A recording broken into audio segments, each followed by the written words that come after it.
தாயின் அன்பாய், தந்தையின் அறிவாய்,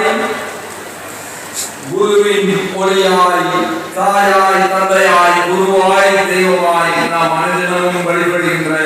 சர்வ சக்தியையும் தன்னகத்தை ஒன்றுகின்ற புனித பாரத அன்னையின் பொற்பாதங்களை முதற்கண் பணிந்து வணங்கி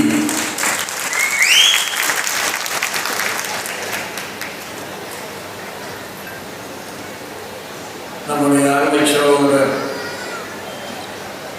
ஏசிஎஸ் அவர்கள் 140 அடியிலே ஒரு சிலை மதுரையிலே நிறுவ வேண்டும், அதற்கு நீங்கள் வர வேண்டும், அடிக்கல்லை நாட்ட வேண்டும் என்று இடத்திலே கேட்டுக்கொண்டார்கள். ஒரு மகத்தான தலைவன், வாழ்வில் எந்த எதிர்பார்ப்பும் இல்லாத தியாகங்களை மட்டுமே தன்னுடைய வாழ்க்கையாக கொண்டு வாழ்ந்து மறைந்த தலைவன்.